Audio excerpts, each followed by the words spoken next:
चलो आज हम डिस्कस करते हैं इलेक्ट्रिक करंट के दो जरूरी फोर्सेस के बारे में।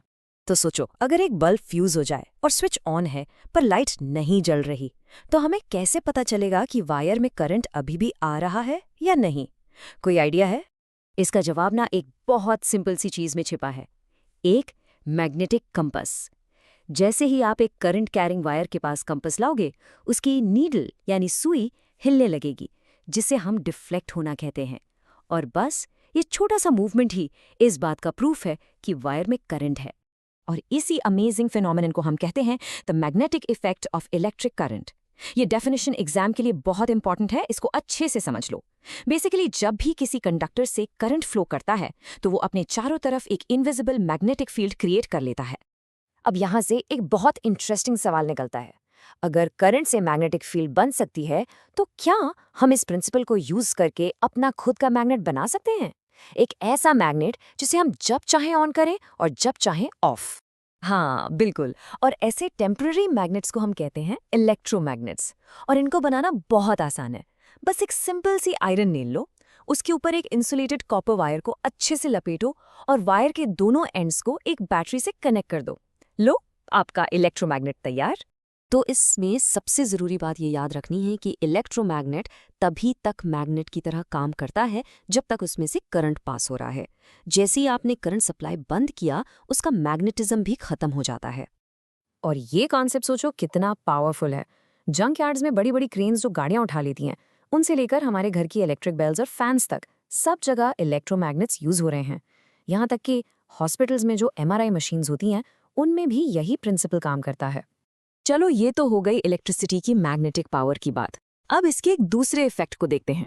आपने ज़रूर नोटिस किया होगा कि जब फ़ोन चार्ज करते हैं तो चार्जर गर्म हो जाता है, या जब इलेक्ट्रिक आयरन यूज़ करते हैं तो वो कितनी हॉट हो जाती है। कभी सोचा है ऐसा क्यों होता है? इसके पीछे का रीज़न है रेजिस्टेंस। आप इसको एक तरह का इलेक्ट्रिकल फ्रिक्शन समझ सकते हो।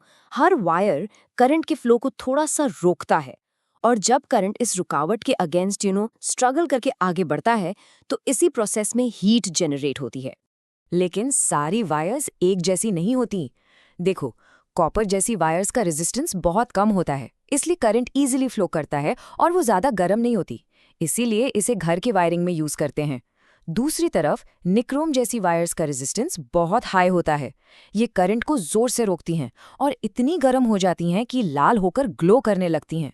इनका काम ही हीट प्रोड्यूस करना है। और ये एग्जाम्पल हमें परफेक्ट तरीके से समझाता है heating effect of electric current. ये डेफिनेशन भी एग्जाम पॉइंट ऑफ व्यू से बहुत इंपॉर्टेंट है। बेसिकली जब भी करंट किसी हाई रेजिस्टेंस वाले कंडक्टर से पास करता है तो हीट जनरेट होती है। और इस इफेक्ट को तो हम अपनी डेली लाइफ में रोज़ इस्तेमाल करते हैं। हमारी इलेक्ट्रिक आयरन, वाटर हीटर्स या गीज़र्स, यहाँ तक कि जो इलेक्ट्रिक फ्यूज़ होता है ना, वो भी इसी इफेक्ट पर काम करता है। फ्यूज़ एक सेफ्टी डिवाइस है जो ज़्यादा करंट आने पर खुद मेल्ट होकर सर्किट को ब्रेक कर देता है। अच्छा, तो ये जो मैग्नेटिक और हीटिंग इफेक्ट्स हैं, इनके लिए एनर्जी कहाँ से आती है? बिल्कुल सही, बैटरी या सेल से। पर हमें ये कैसे पता चलता है कि कोई बैटरी डेड हो गई है, मतलब पूरी तरह से यूज हो चुकी है? देखो, एक डेड बैटरी का सीधा सा मतलब है कि उसके अंदर की जो केमिकल एनर्जी है वो खत्म हो चुकी है। इस वजह से अब वो एक कांस्टेंट स्टेडी करंट सप्लाई नहीं कर सकती और सर्किट को जरूरी पावर नहीं दे पाती। लेकिन रुको, एक सवाल है। हम अपने फोन की बैटरी तो हर रोज रिचार्ज कर लेते हैं, तो इसका मतलब क्या सारी बैटरीज को रिचार्ज किया जा सकता है? नहीं, ऐसा नहीं है। दो टाइप के सेल्स होते हैं। पहले होते हैं प्राइमरी सेल्स, जैसे हमारे टीवी रिमोट या घड़ी की बैटरी। इनके अंदर के केमिकल रिएक्शंस इरिवर्सिबल होते हैं, मतलब इन्हें रिचार्ज नहीं किया जा सकता। ये यूज एंड थ्रो होते हैं। दूसरे होते हैं सेकेंडरी सेल्स, जैसे हमारे फ़ोन, कार या इन्वर्टर की बैटरी। इनके केमिकल रिएक्शंस रिवर्सिबल होते हैं, इसीलिए हम इन्हें बार बार चार्ज करके यूज़ कर सकते हैं। तो सबसे इम्पॉर्टेंट टेक अवे ये है कि इलेक्ट्रिसिटी का काम सिर्फ लाइट देना नहीं है। उसकी असली पावर उसके इन दो इफेक्ट्स में है, मैग्नेटिक और हीटिंग, जिन्होंने हमारी पूरी लाइफ को मॉडर्न और एफिशिएंट बना दिया है। हमारे फ़ोन को चार्ज करने से लेकर बड़ी बड़ी इंडस्ट्रीज को चलाने तक सब इन्हीं दो इफेक्ट्स पर चलता है। तो हमने देखा कि इलेक्ट्रिक करंट के ये दो फंडामेंटल फोर्सेस हैं। एक है मैग्नेटिक इफेक्ट, जिससे चीज़ें घूमती हैं, जैसे मोटर्स और फैंस में, और दूसरा है हीटिंग इफेक्ट, जो गर्मी पैदा करता है, जैसे हम हीटर्स और आयंस में यूज करते हैं। चलिए, अब हम डिस्कस करते हैं magnetic effects of electric current. ये एक ऐसा टॉपिक है जो बिल्कुल माइंड ब्लोइंग है। ये हमें दिखाता है कि कैसे इलेक्ट्रिसिटी और मैग्नेटिज्म, जो पहले बिल्कुल अलग समझे जाते थे, असल में एक दूसरे से कितने डीपली कनेक्टेड हैं। आप स्क्रीन पर देखिए, एक तरफ सिंपल सा इलेक्ट्रिक सर्किट है और दूसरी तरफ एक मैग्नेटिक कंपास। सवाल यह है कि इन दोनों का आपस में क्या लेना देना। चलिए पर्दा उठाते हैं इस मिस्ट्री से। ओके, तो यहाँ स्क्रीन पर देखो, हमारे पास एक एकदम बेसिक सा सेटअप है। एक सिंपल सा इलेक्ट्रिक सर्किट जिसमें एक कॉपर वायर है, एक बैटरी है पावर के लिए और एक स्विच। अब सबसे इंपॉर्टेंट चीज नोटिस करने वाली यह है कि स्विच अभी ऑफ पोजीशन में है। इसका सीधा सा मतलब है कि सर्किट में से कोई भी इलेक्ट्रिक करंट फ्लो नहीं हो रहा। और इस वायर के ठीक पास में रखा है एक मैग्नेटिक कॉम्पस, और उसकी नीडल बिल्कुल शांत अपनी नॉर्मल नॉर्थ साउथ डायरेक्शन में रेस्ट कर रही है। और अब देखिए असली मैजिक, जैसे ही हमें स्विच को ऑन करते हैं, बैम, सर्किट कंप्लीट हो गया और इस कॉपर वायर से करंट ने बहना शुरू कर दिया। और उसी एग्जैक्ट मोमेंट पर उस कंपास की नीडल को देखिए, वो अपनी नॉर्थ साउथ पोजीशन से फौरन डिफ्लेक्ट कर गई, जैसे किसी ने उसे धक्का दिया हो। और ये डिफ्लेक्शन एकदम इंस्टेंट है, कोई डिले नहीं। इसका मतलब साफ है, करंट के फ्लो होने से वहां कुछ तो अजीब हुआ है। कुछ ऐसी इनविजिबल फोर्स पैदा हुई है जिसने उस नीडल को हिला दिया। ओके, बट एक गुड साइंटिस्ट हमेशा डबल चेक करता है, राइट? तो चलिए इसको कंफर्म करते हैं। हम स्विच को वापस ऑफ कर देते हैं और वहां देखिए, जैसे ही वायर में से करंट का फ्लो बंद हुआ, कंपास की नीडल बिल्कुल आराम से वापस अपनी ओरिजिनल नॉर्थ साउथ पोजीशन पर लौट आई। तो इससे एक बात तो बिल्कुल क्रिस्टल क्लियर हो जाती है, ये जो डिफ्लेक्शन था वो सिर्फ और सिर्फ करंट के फ्लो होने की वजह से था। मतलब करंट ऑन तो डिफ्लेक्शन ऑन, और करंट ऑफ तो डिफ्लेक्शन भी गायब। तो चलिए इस पूरी चीज को समराइज करते हैं। हमने क्या देखा? बहुत सिंपल, जब करंट ऑन होता है, वायर के चारों तरफ एक मैग्नेटिक इफेक्ट पैदा हो जाता है, और यही मैग्नेटिक इफेक्ट कंपास की नीडल को डिफ्लेक्ट करता है। और जैसे ही करंट को ऑफ किया, पूफ, वो मैग्नेटिक इफेक्ट भी गायब हो जाता है और नीडल बेचारी वापस अपनी जगह पर आ जाती है। तो आपसे कोई पूछे तो आप सीधा कह सकते हैं कि करंट और मैग्नेटिक इफेक्ट का डायरेक्ट कनेक्शन है। सो इस प्योर एक्सपेरिमेंट से हमारा फाइनल कंक्लूजन, आखिरी नतीजा क्या निकला? वो ये है कि जब भी एक वायर से करंट फ्लो करता है तो वो वायर एक मैग्नेट की तरह बिहेव करने लगती है। हाँ बिल्कुल, वो अपने चारों तरफ एक टेम्पररी मैग्नेटिक फील्ड क्रिएट कर लेती है। और देखो, यहाँ टेम्पररी वर्ड पर जरूर ध्यान देना, ये बहुत इंपॉर्टेंट है। इसका मतलब ये है कि वायर हमेशा के लिए यानी परमानेंट मैग्नेट नहीं बन जाती। वो सिर्फ तब तक मैग्नेट है जब तक उसके अंदर से करंट गुजर रहा है। और पता है, ये जो छोटा सा एक्सपेरिमेंट है, ये हमें साइंस के एक बहुत बड़े और फंडामेंटल कॉन्सेप्ट की तरफ ले जाता है, जिसका नाम है इलेक्ट्रोमैग्नेटिज्म। पता है, बहुत सालों तक साइंटिस्ट ये सोचते थे कि इलेक्ट्रिसिटी एक अलग चीज है और मैग्नेटिज्म एक बिल्कुल अलग फोर्स है, इनका आपस में कोई कनेक्शन नहीं है। लेकिन इस सिंपल से एक्सपेरिमेंट ने सब कुछ बदल दिया। इसने प्रूव किया कि ये अलग अलग नहीं है, बल्कि ये तो एक ही कॉइन के दो साइड्स हैं, डीपली कनेक्टेड। और इसी यूनिफाइड फेनोमेनन की स्टडी को हम इलेक्ट्रोमैग्नेटिज्म कहते हैं। हम कब से ये टर्म यूज कर रहे हैं, मैग्नेटिक फील्ड, मैग्नेटिक फील्ड। तो सवाल उठता है कि ये मैग्नेटिक फील्ड है क्या चीज, राइट? और हाँ, एग्जाम पॉइंट ऑफ व्यू से इसकी डेफिनेशन सुपर इंपॉर्टेंट है, तो इसे बिल्कुल ध्यान से समझना। देखो, मैग्नेटिक फील्ड बेसिकली वो रीजन या एरिया होता है किसी करंट कैरिंग कंडक्टर या मैग्नेट के चारों तरफ, जिसके अंदर उसकी मैग्नेटिक फोर्स को महसूस यानी एक्सपीरियंस किया जा सकता है। अगर बिल्कुल सिंपल शब्दों में कहूं तो ये उस वायर का एरिया ऑफ इन्फ्लुएंस है, एक ऐसी इनविजिबल बाउंड्री जहां तक उसकी मैग्नेटिक ताकत काम करती है। ओके, तो हमने मान लिया कि करंट कैरिंग वायर के चारों तरफ एक मैग्नेटिक फील्ड होता है, पर वो दिखता कैसा है? मतलब हम उसको इमेजिन कैसे करें, उसको विजुअलाइज कैसे करें? तो देखो, अगर हमारे पास एक स्ट्रेट करंट कैरिंग कंडक्टर या वायर है, तो उसके चारों तरफ जो मैग्नेटिक फील्ड लाइंस बनती हैं वो कॉन्सेंट्रिक सर्कल्स के फॉर्म में होती हैं। कॉन्सेंट्रिक सर्कल्स का मतलब क्या? ऐसे बहुत सारे सर्कल्स जिनका सेंटर सेम हो। इस डायग्राम में देखो, वायर बिल्कुल सेंटर में है और ये जो सर्कल्स हैं यही इसकी मैग्नेटिक फील्ड लाइंस हैं जो उसके चारों तरफ घूम रही हैं। अब आप जरूर सोच रहे होंगे कि ठीक है, a compass needle reflects, so what? इस छोटे से प्रिंसिपल की रियल लाइफ में क्या इंपॉर्टेंस है? Well, let me tell you, इसकी इंपॉर्टेंस बहुत ज्यादा है।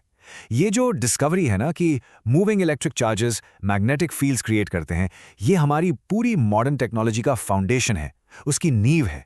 आज जो भी हम इलेक्ट्रिकल टेक्नोलॉजीज यूज करते हैं, उनमें से ज्यादातर इसी मैग्नेटिक इफेक्ट ऑफ करंट पर बेस्ड हैं।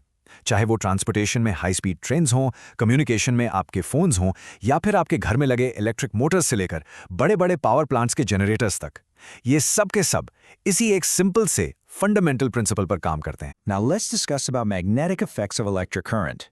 तो जरा सोचिए, एक सिंपल सी बैटरी और एक नॉर्मल सा मैग्नेट, इन दोनों के बीच आखिर क्या कनेक्शन हो सकता है?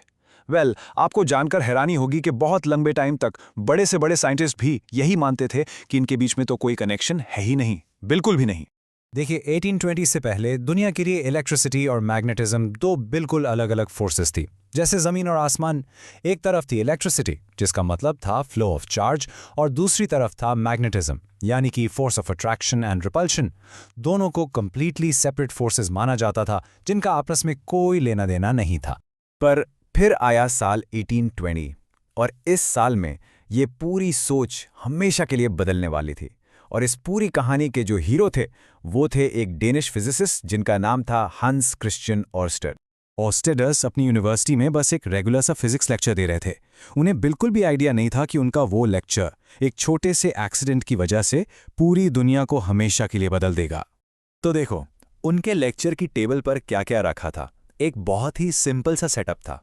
एक इलेक्ट्रिक वायर थी जो बैटरी से करंट ले रही थी, पास में ही एक कंपास पड़ा हुआ था और करंट को ऑन ऑफ करने के लिए एक नॉर्मल सा बैटरी स्विच था।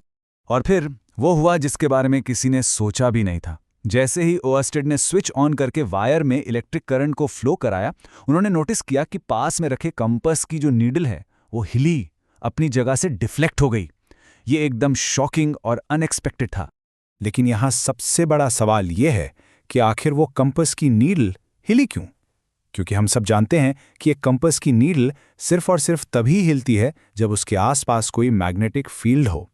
तो वहां मैग्नेटिक फील्ड आया कहां से? और इसी छोटी सी ऑब्जर्वेशन से ऑर्स्टेड एक रेवोल्यूशनरी कंक्लूजन पर पहुंचे। उन्हें समझ आ गया कि उस तार से गुजरता हुआ इलेक्ट्रिक करंट ही अपने चारों तरफ एक इनविजिबल यानी अदृश्य मैग्नेटिक फील्ड क्रिएट कर रहा था। और इसी अजीब और कमाल के फिनोमिनन को नाम दिया गया magnetic effect of electric current. ये डेफिनेशन आपके एग्जाम्स के लिए बेहद इंपॉर्टेंट है। इसे बिल्कुल वर्ड टू वर्ड याद कर लीजिए। The phenomenon of the generation of a magnetic field around a conductor when an electric current is pass through it. ऐसे लिखेंगे तो फुल मार्क्स पक्के हैं। तो ये मैग्नेटिक फील्ड आखिर दिखता कैसा है? इमेजिन कीजिए, जब भी किसी सीधे वायर से करंट फ्लो करता है तो उसके चारों तरफ ऐसे गोल गोल यानी कॉन्सेंट्रिक सर्कल्स में एक मैग्नेटिक फील्ड बन जाता है। ये एक तरह का इनविजिबल सर्कल ऑफ इन्फ्लुएंस है और इन्हीं सर्कल्स को हम मैग्नेटिक फील्ड लाइंस कहते हैं। अच्छा ठीक है, फील्ड तो बन गया, लेकिन इस मैग्नेटिक फील्ड की डायरेक्शन क्या होगी? ये एग्जाम में जरूर पूछा जाता है। इसके लिए एक सुपर सिंपल ट्रिक है जिसे हम कहते हैं राइट हैंड थंब रूल। बहुत आसान है, देखिए। इमेजिन कीजिए कि आपने उस करंट कैरिंग वायर को अपने राइट हैंड यानी दाएं हाथ में पकड़ लिया। अब अपने थंब को यानी अंगूठे को करंट की डायरेक्शन में पॉइंट कीजिए। That's it. अब आपकी जो फिंगर्स हैं वो जिस डायरेक्शन में मुड़ रही हैं या कर्ल हो रही हैं वही आपके मैग्नेटिक फील्ड लाइंस की डायरेक्शन है। सिंपल। इस रूल से आपका आंसर कभी गलत नहीं होगा। ऑर्स्टेड की एक छोटी सी डिस्कवरी ने साइंस की दुनिया में भूचाल ला दिया। इसने ये प्रूफ कर दिया कि इलेक्ट्रिसिटी और मैग्नेटिज्म दो अलग अलग फोर्सेस नहीं हैं, बल्कि ये एक ही सिंगल फोर्स के दो अलग अलग रूप हैं। और इस नई यूनिफाइड फोर्स को नाम दिया गया इलेक्ट्रोमैग्नेटिज्म। ये साइंस की हिस्ट्री का एक बहुत बड़ा मोमेंट था। और एक डिस्कवरी ने टेक्नोलॉजी को कैसे बदला, जरा ये टाइमलाइन देखिए। 1820 में डिस्कवरी हुई, ठीक है, एक साल बाद 1821 में इसका यूज करके दुनिया का पहला सिंपल इलेक्ट्रिक मोटर बनाया गया। फिर 1831 में इलेक्ट्रिक जनरेटर इन्वेंट हुआ और आज हमारे घर के पंखे, टेलीफोन्स, रेडियोज, हर चीज, सब कुछ इसी एक सिंपल से प्रिंसिपल पर ही तो काम करती है। सोच के देखिए, वो एक सिंगल डिस्कवरी इलेक्ट्रोमैग्नेटिज्म की पूरी फील्ड की फाउंडेशन, उसकी नींव बन गई। इसने एक दरवाज़ा खोल दिया जिससे इंस्पायर होकर ऑन्द्रे मेरी एम्पेयर और माइकल फेरेडे जैसे ग्रेट साइंटिस्ट ने आगे रिसर्च की और उनके काम से ही आज पूरी की पूरी मॉडर्न इलेक्ट्रिकल इंजीनियरिंग की ब्रांच तैयार हुई है। हांस क्रिश्चियन ऑर्स्टेड के इस बेहतरीन कॉन्ट्रीब्यूशन को हमेशा याद रखने के लिए उनके सम्मान में CGS सिस्टम में मैग्नेटिक फील्ड स्ट्रेंथ की यूनिट का नाम उन्हीं के नाम पर ऑर्स्टेड रखा गया। तो चलिए अब डिस्कस करते हैं एक सुपर इंटरेस्टिंग टॉपिक के बारे में, इलेक्ट्रोमैग्नेट्स। ये एक जादुई मैग्नेट जैसा है जो इलेक्ट्रिसिटी से चालू भी होता है और बंद भी। आइए इसके अंदर घुसकर देखते हैं। तो सबसे पहले ये इलेक्ट्रोमैग्नेट है क्या चीज़? सिंपल भाषा में an electromagnet is a temporary magnet. ध्यान देना, टेम्पररी मतलब परमानेंट नहीं है। और ये बनता कैसे है? 3 चीजें याद रखो, एक इलेक्ट्रिक करंट, एक कॉइल ऑफ इंसुलेटेड वायर और उसके अंदर एक सॉफ्ट आयरन कोर। मतलब जब तक करंट चल रहा है तब तक ये मैग्नेट है, जैसे ही करंट बंद, पुफ, मैग्नेटिज्म भी गायब। अच्छा, तो इसे बनाना भी सरप्राइजिंगली आसान है। बस एक सिंपल सा आयरन नेल ले लो, हाँ वही कील जो हमारा कोर बनेगा। फिर उसके ऊपर एक इंसुलेटेड कॉपर वायर को ना एकदम टाइटली लपेट दो, स्प्रिंग जैसा। ये जो कॉइल जैसा स्ट्रक्चर बना ना, इसे हम कहते हैं सोलेनॉइड। फाइनली वायर के दोनों सिरों को एक बैटरी और एक स्विच से जोड़ दो। बस हो गया हमारा बेसिक इलेक्ट्रोमैग्नेट तैयार। अब देखो मैजिक। जैसे ही आप स्विच को ऑन करते हो, सर्किट कंप्लीट हो जाता है और बैटरी से करंट उस वायर में दौड़ने लगता है। और जैसे ही ये करंट उस कॉइल यानी सोलेनॉइड से गुजरता है, वो अपने चारों तरफ एक स्ट्रॉन्ग मैग्नेटिक फील्ड बना देता है। इससे क्या होता है? हमारा बेचारा सा आयरन नेल अब एक पावरफुल मैग्नेट बन चुका है। देखो कैसे पेपर क्लिप्स को अपनी तरफ खींच रहा है। ओके, अब आते हैं इसके टेम्पररी नेचर पे। जैसे ही हम स्विच को ऑफ करते हैं, करंट का फ्लो एकदम से बंद, और करंट के रुकते ही वो जो मैग्नेटिक फील्ड था ना, वो भी गायब हो जाता है। इसका रिजल्ट, नेल अपनी सारी मैग्नेटिक पावर इंस्टेंटली खो देता है और देखो सारे पेपर क्लिप्स धड़ाम से नीचे गिर गए। यही तो है इसकी खासियत, ये एक टेम्पररी मैग्नेट है। तो चलो एक क्विक रिकैप करते हैं। जब स्विच ऑन है, करंट चल रहा है और हमारा आयरन कोर एक तगड़ा मैग्नेट बना हुआ है, चीज़ों को पकड़ रहा है। और जैसे ही स्विच ऑफ होता है, करंट रुक जाता है, आयरन कोर बेचारा वापस नॉर्मल हो जाता है और चीज़ों को छोड़ देता है। इसका सबसे बड़ा फायदा क्या है? Total control. हम इसे अपनी मर्जी से ऑन और ऑफ कर सकते हैं। पर एक मिनट, एक सवाल आपके दिमाग में जरूर आ रहा होगा, हमने कोर के लिए स्पेसिफिकली सॉफ्ट आयरन ही क्यों चुना? स्टील क्यों नहीं, या कोई और मेटल? वेल, इसके पीछे एक बहुत सॉलिड साइंटिफिक रीजन है। चलो उसे समझते हैं। जवाब है इस कंपैरिजन टेबल में। देखो, सॉफ्ट आयरन की खासियत यह है कि वो मैग्नेटिज्म बहुत जल्दी पकड़ता है और जैसे ही करंट बंद होता है उतनी ही जल्दी छोड़ भी देता है। इस प्रॉपर्टी को हम लो रिटेंशिविटी कहते हैं। अब आते हैं स्टील पर। स्टील मैग्नेटिज्म धीरे धीरे गेन करता है, पर एक बार मैग्नेट बन गया ना तो वो उससे पकड़ के बैठ जाता है, मतलब वो एक परमानेंट मैग्नेट बन जाता है। अब आप ही सोचो, इलेक्ट्रोमैग्नेट के लिए हमें क्या चाहिए? एक ऐसा मटेरियल जो हमारे इशारों पर नाचे, राइट? जब चाहे मैग्नेट बने, जब चाहे नॉर्मल हो जाए। और इस काम के लिए सॉफ्ट आयरन एकदम परफेक्ट है। तो अब आप समझ गए होंगे कि इलेक्ट्रोमैग्नेट्स की असली सुपर पावर क्या है। ये है कंट्रोल। हम इसकी स्ट्रेंथ को ईजिली कंट्रोल कर सकते हैं। कैसे? या तो इलेक्ट्रिक करंट बढ़ा दो या फिर वायर के टर्न ज्यादा कर दो, मैग्नेट और पावरफुल हो जाएगा। और सबसे बड़ी बात, इसे इंस्टेंटली ऑन या ऑफ कर सकते हैं। यही प्रिसाइज कंट्रोल इसे मशीन्स और ऑटोमेटेड सिस्टम्स के लिए एकदम परफेक्ट बना देता है। अगर आपको इसकी ताकत का अंदाजा लगाना है तो जरा इस नंबर को देखो, 10,000 किलोग्राम्स। बड़ी बड़ी इंडस्ट्रियल स्क्रैप यार्ड्स में जो इलेक्ट्रोमैग्नेट्स यूज होते हैं ना, वो एक बार में इतना वजन उठा सकते हैं। सोचो जरा, इतनी पावर, और वो भी सिर्फ एक स्विच के बटन से कंट्रोल होती है। Amazing, right? और ये पावर सिर्फ इंडस्ट्री तक ही सीमित नहीं है। साइंस की दुनिया में तो ये और भी कमाल करते हैं। हमारी लेबोरेटरीज में जो सबसे पावरफुल इलेक्ट्रोमैग्नेट्स हैं, वो हमारी अर्थ के नेचुरल मैग्नेटिक फील्ड से 1 लाख गुना से भी ज्यादा स्ट्रॉन्ग मैग्नेटिक फील्ड बना सकते हैं। ये साइंटिफिक रिसर्च और डिस्कवरीज के लिए एब्सोल्युटली क्रूशियल है। तो आइए अब देखते हैं कि अमेजिंग इलेक्ट्रोमैग्नेट्स हमारी डेली लाइफ में कहाँ-कहाँ काम आते हैं। आपने इन्हें देखा होगा स्क्रैप यार्ड क्रेन्स में, जो चुटकियों में भारी स्क्रैप मेटल उठाते हैं और छोड़ देते हैं। हमारे घरों में जो इलेक्ट्रिक बेल है, टिंग टोंग करती है, उसके अंदर भी यही टेक्नोलॉजी है। और सबसे इंपॉर्टेंट, मेडिकल फील्ड में जान बचाने वाली MRI मशीन्स के दिल में भी सुपर पावरफुल इलेक्ट्रोमैग्नेट्स ही होते हैं, जिनकी वजह से हमें बॉडी के अंदरूनी हिस्सों की इतनी क्लियर इमेजेस मिलती हैं। तो चलिए अब डिस्कस करते हैं एक एकदम स्पेशल टाइप के मैग्नेट के बारे में। ये ऐसे मैग्नेट हैं जो करंट से बनते हैं और इनका नाम है इलेक्ट्रोमैग्नेट्स। सोचो जरा, एक ऐसा मैग्नेट जिसके पास एक स्विच हो, जब मन किया ऑन कर दिया और जब काम खत्म ऑफ कर दिया। बिल्कुल अपने रूम के लाइट स्विच जैसा, राइट? बस यही तो है एक इलेक्ट्रोमैग्नेट की असली पावर, उसकी सबसे खास बात। अच्छा, तो जैसे हमारे नॉर्मल बार मैग्नेट्स होते हैं ना, बिल्कुल वैसे ही इलेक्ट्रोमैग्नेट्स के भी 2 पोल्स होते हैं हमेशा, एक नॉर्थ पोल और एक साउथ पोल। और मजेदार बात यह है कि जब तक इनमें से करंट पास हो रहा है, ये बिल्कुल एक परमानेंट मैग्नेट की तरह ही बिहेव करते हैं। लेकिन सबसे बड़ा सवाल तो ये है कि हमें पता कैसे चलेगा कि कौन सा एंड नॉर्थ है और कौन सा साउथ? वेल, इसका पूरा सीक्रेट, पूरा राज करंट में ही छुपा है। एक इलेक्ट्रोमैग्नेट की पोलैरिटी, मतलब कहाँ नॉर्थ बनेगा और कहाँ साउथ, ये चीज हमेशा डायरेक्शन ऑफ द करंट पर डिपेंड करती है। Everything is about the current. और इसको याद रखने के लिए ना एक बहुत ही सिंपल सा ट्रिक है। इसे कहते हैं द क्लॉक फेस रूल। अब जरा स्क्रीन पर बने इस कॉइल के फेस को देखो। अगर आपको दिखे कि करंट बिल्कुल घड़ी की सुई की तरह यानी क्लॉकवाइज डायरेक्शन में घूम रहा है, तो बस समझ जाओ कि वो फेस एक साउथ पोल है। Simple right? Clockwise for south.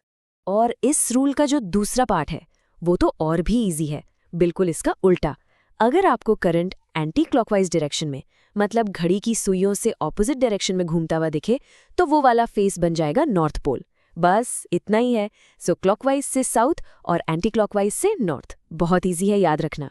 तो अब सोचो, इस सिंपल से रूल का सबसे अमेजिंग, सबसे पावरफुल यूज क्या हो सकता है? वेल, इससे हम पोल्स को लिटरली पलट सकते हैं। बस हमें करना क्या है? बैटरी के कनेक्शंस को रिवर्स कर देना है। जैसे ही हमने ये किया, करंट का डायरेक्शन रिवर्स हो जाएगा और बूम, पोल्स भी फ्लिप हो जाएंगे। जो एंड पहले नॉर्थ था वो अब साउथ बन जाएगा और जो साउथ था वो नॉर्थ। Just like that. चलो यहाँ देखते हैं। पहले केस में देखो, करंट पॉजिटिव से नेगेटिव टर्मिनल की तरफ जा रहा है, तो हमारे पोल्स नॉर्थ साउथ है। ठीक है, अब जैसे ही हमने बैटरी को पलट दिया, करंट का फ्लो भी पलट गया और उसका रिजल्ट देखो, पोल्स इंस्टेंटली साउथ नॉर्थ हो गए। पोल्स को इस तरह कंट्रोल करने की एबिलिटी ही तो इलेक्ट्रोमैग्नेट्स को इतना ज्यादा यूजफुल बनाती है। ओके, सो अब हमें पोल्स फाइंड करना भी आ गया और उन्हें अपनी मर्जी से फ्लिप करना भी आ गया। ग्रेट। लेकिन अब एक और बहुत इंपॉर्टेंट सवाल सामने आता है। हम इस मैग्नेट की स्ट्रेंथ, मतलब इसकी ताकत को, इसकी पावर को कैसे कंट्रोल करें?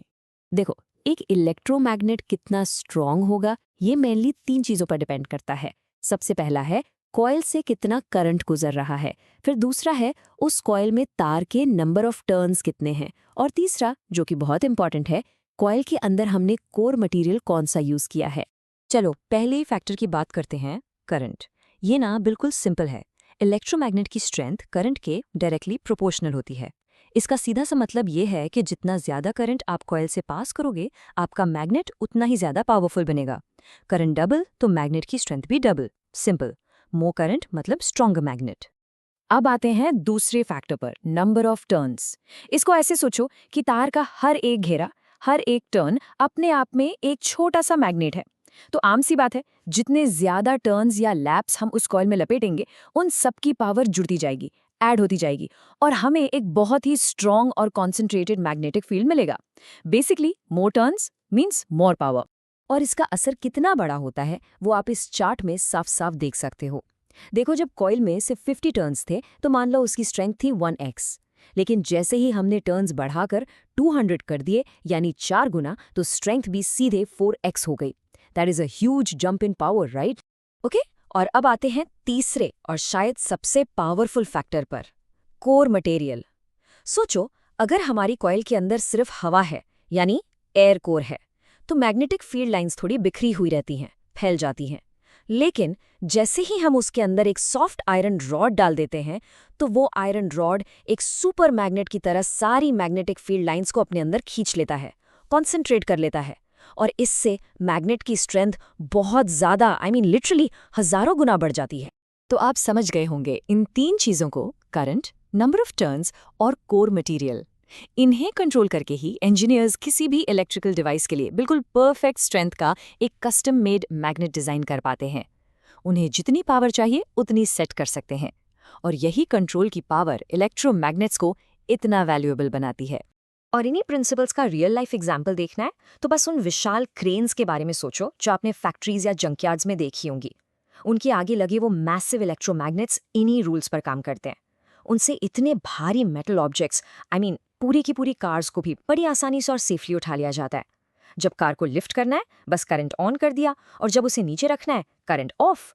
कितना सिंपल है और एट द सेम टाइम कितना पावरफुल। तो चलिए अब हम डिस्कस करते हैं टेरेस्ट्रियल जियोमैग्नेटिज्म के बारे में।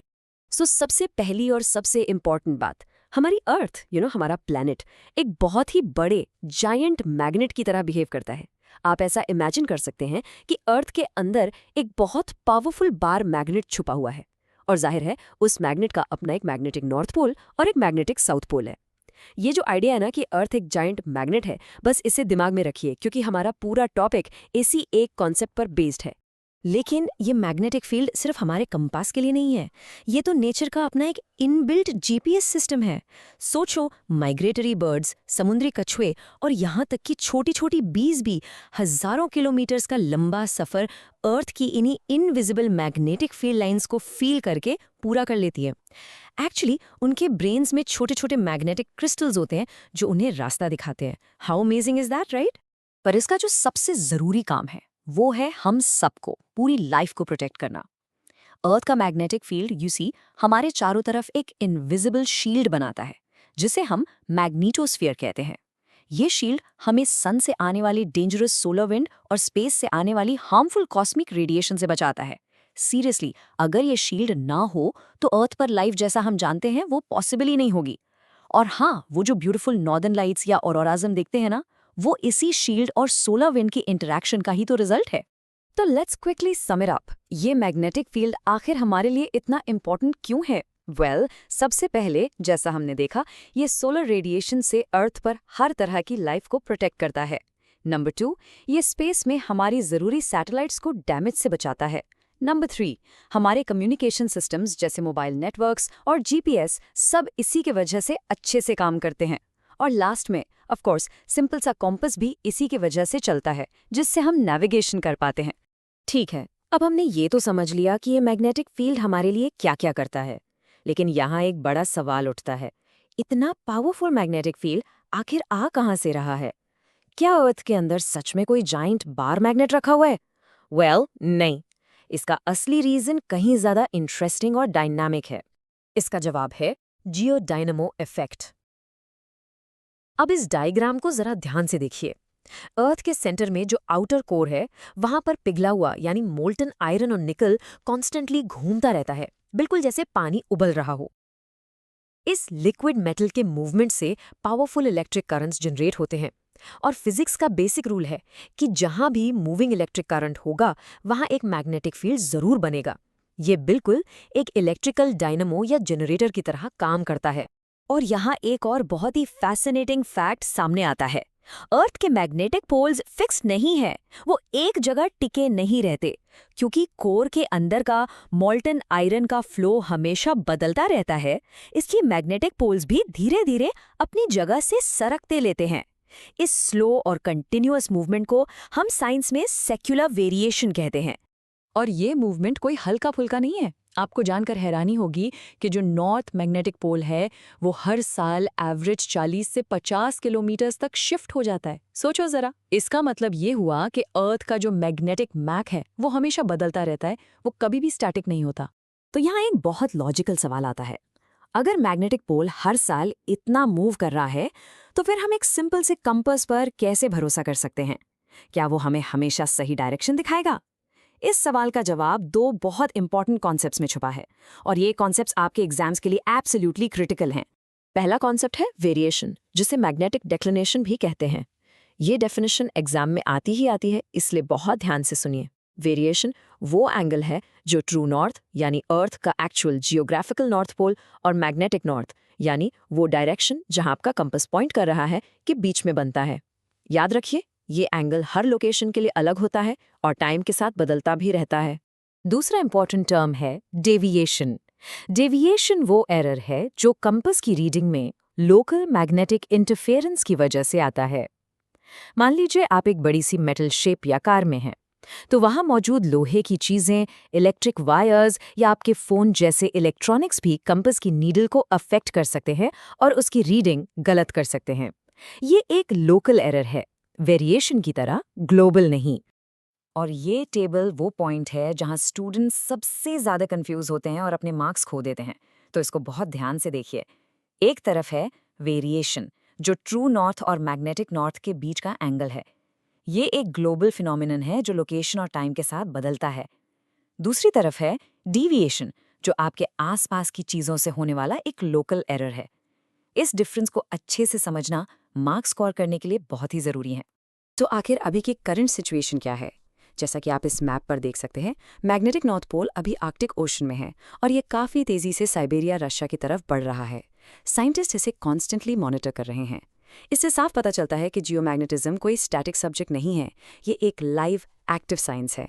हमारे प्लैनेट की ये मैग्नेटिक स्टोरी अभी भी रियल टाइम में हमारे सामने लिखी जा रही है। तो चलिए डिस्कस करते हैं एप्लीकेशंस ऑफ इलेक्ट्रोमैग्नेट्स। कभी सोचा है क्या हो अगर किसी मैग्नेट में एक ऑन ऑफ स्विच हो? मतलब जब आपका मन करे आप उसकी मैग्नेटिक पावर को ऑन कर दें और जब काम हो जाए तो उसे ऑफ कर दें। इंटरेस्टिंग है ना? तो सवाल का जवाब है इलेक्ट्रोमैग्नेट। ये एक स्पेशल टाइप का टेम्परेरी मैग्नेट है। ये सिर्फ और सिर्फ तभी काम करता है जब इसके अंदर से इलेक्ट्रिक करंट पास होता है। जैसे ही करंट ऑन, ये मैग्नेट बन जाता है। जैसे ही करंट ऑफ, ये वापस एक नॉर्मल मेटल का पीस बन जाता है। मतलब पूरा कंट्रोल आपके हाथ में। और इसी जबरदस्त ऑन ऑफ पावर का सबसे कॉमन यूज होता है हैवी लिफ्टिंग में, जैसे कि बड़े बड़े स्क्रैप यार्ड्स में, जहां कचरे के ढेर से लोहे और स्टील जैसी चीजों को अलग करना होता है। देखो ये काम कैसे करता है। सबसे पहले क्रेन को स्क्रैप के ढेर के ऊपर लाया जाता है, फिर बस एक स्विच से करंट ऑन किया जाता है और इलेक्ट्रोमैग्नेट फौरन एक्टिवेट हो जाता है। वो सारे आयरन और स्टील के टुकड़ों को अपनी तरफ खींचकर चिपका लेता है। फिर क्रेन उसे उठाकर ड्रॉप ऑफ पॉइंट पर ले जाती है और वहां पहुंचकर बस करंट ऑफ कर देते हैं। मैग्नेटिज्म गायब और सारा लोड नीचे गिर जाता है। कितना सिंपल और इफेक्टिव है। अब सोचिए, एक तरफ इतनी बड़ी इंडस्ट्रियल मशीन और दूसरी तरफ एक ऐसी चीज जो हम सबके घरों में लगी होती है। जी हाँ, यही सेम कंट्रोल्ड मैग्नेट का प्रिंसिपल यूज होता है हमारी इलेक्ट्रिक बेल में। इलेक्ट्रिक बेल में क्या होता है? जैसे ही आप बेल का स्विच दबाते हो, सर्किट कंप्लीट होता है और इलेक्ट्रोमैग्नेट एक्टिवेट हो जाता है। ये इलेक्ट्रोमैग्नेट एक छोटे से हैमर को जोर से अपनी तरफ पुल करता है। वो हैमर सीधा जाकर एक गॉन्ग से टकराता है, जिससे बेल की रिंगिंग साउंड पैदा होती है। अब इन छोटी बड़ी चीजों से आगे बढ़ते हैं और देखते हैं कि ये टेक्नोलॉजी कैसे हमें फ्यूचरिस्टिक ट्रांसपोर्टेशन तक ले जाती है। हम बात करें ऐसी ट्रेन्स की जो ट्रैक्स को टच भी नहीं करती हैं। इन ट्रेन्स को कहते हैं मैगलेव ट्रेन्स। नाम में ही इसका राज छुपा है। मैग मतलब मैग्नेटिक और लेव मतलब लेविटेशन, मतलब मैग्नेटिक पावर से हवा में उठना। इन ट्रेन्स में व्हील्स यानी पहिए होते ही नहीं हैं। ये ट्रैक्स के ठीक ऊपर हवा में फ्लोट करती हैं। और हवा में फ्लोट करने का सबसे बड़ा फायदा, जबरदस्त स्पीड। जापान में इन मैगलेव ट्रेन्स ने 603 किलोमीटर्स पर आवर की अनबिलीवेबल स्पीड अचीव की है। सोचकर देखिए कितनी तेजी से ये चलती होंगी। तो आखिर ये इतनी तेज क्यों है? इस टेबल में देखिए, जो कन्वेंशनल ट्रेन है वो व्हील्स पर चलती है, इसलिए वो हमेशा ट्रैक के कांटेक्ट में रहती है। इस कांटेक्ट से पैदा होता है फ्रिक्शन, जो स्पीड को कम कर देता है। लेकिन maglev train powerful electromagnets use करके ट्रैक के ऊपर फ्लोट करती है। कोई कांटेक्ट नहीं, मतलब बिल्कुल भी फ्रिक्शन नहीं। और जब फ्रिक्शन ही नहीं है तो स्पीड की कोई लिमिट भी नहीं है। चलिए अब स्पीड और इंडस्ट्री से हटकर इलेक्ट्रोमैग्नेट की एक ऐसी एप्लीकेशन देखते हैं जो लिटरली लाइफ सेविंग है। इलेक्ट्रोमैग्नेट्स इतना पावरफुल मैग्नेटिक फील्ड क्रिएट कर सकते हैं कि उसकी मदद से हम बॉडी के अंदर ऑर्गन्स और टिश्यूज की बहुत ही डिटेल्ड इमेजेस बना सकते हैं। इस कमाल की टेक्नोलॉजी का नाम है मैग्नेटिक रेजोनेंस इमेजिंग यानी MRI। ये मॉडर्न मेडिसिन का एक बहुत ही इंपॉर्टेंट टूल है। इसकी मदद से डॉक्टर्स बिना कोई सर्जरी किए बॉडी के अंदर की प्रॉब्लम्स का पता लगा सकते हैं। हॉस्पिटल्स में जो MRI मशीन्स यूज होती हैं, उनके इलेक्ट्रोमैग्नेट का मैग्नेटिक फील्ड आमतौर पर 1.5 से 3 टेस्ला तक होता है। याद रखिएगा, टेस्ला मैग्नेटिक फील्ड की स्ट्रेंथ को नापने की यूनिट है। अब आप सोचेंगे कि 3 टेस्ला कितना पावरफुल होता है, तो इसको ऐसे समझिए, ये हमारी अर्थ की जो नेचुरल मैग्नेटिक फील्ड है उससे लगभग 50,000 टाइम्स, जी हाँ 50,000 टाइम्स ज्यादा स्ट्रांग होता है। It's incredibly powerful. तो हमने बड़ी बड़ी मशीन्स, सुपर फास्ट ट्रेन्स और लाइफ सेविंग इक्विपमेंट्स की बात की, लेकिन सच तो ये है कि इलेक्ट्रोमैग्नेट्स हमारे चारों तरफ छुपे हुए हैं और रोजमर्रा की जिंदगी में हमारी मदद कर रहे हैं। आप जो म्यूजिक सुनते हैं उसके स्पीकर्स में भी इलेक्ट्रोमैग्नेट होता है। ये इलेक्ट्रिकल सिग्नल्स को तेजी से वाइब्रेशंस में बदलता है और उन्हीं वाइब्रेशन से साउंड क्रिएट होती है। और शायद इसका सबसे ज़रूरी यूज़ है इलेक्ट्रिक मोटर्स में। दुनिया की लगभग हर इलेक्ट्रिक मोटर का जो कोर होता है, जो दिल होता है, वो एक इलेक्ट्रोमैग्नेट ही है। यही मैग्नेटिक फोर्स का इस्तेमाल करके रोटेशनल मोशन यानी घूमने वाली पावर बनाता है। तो इसका सीधा सा मतलब ये हुआ कि आपके घर के पंखे से लेकर वॉशिंग मशीन्स तक, सड़कों पर चलती हुई इलेक्ट्रिक व्हीकल्स से लेकर बड़ी बड़ी साइंटिफिक रिसर्च लैब्स तक, हर जगह इलेक्ट्रिक मोटर्स हैं। और जहां इलेक्ट्रिक मोटर है वहां इलेक्ट्रोमैग्नेट है।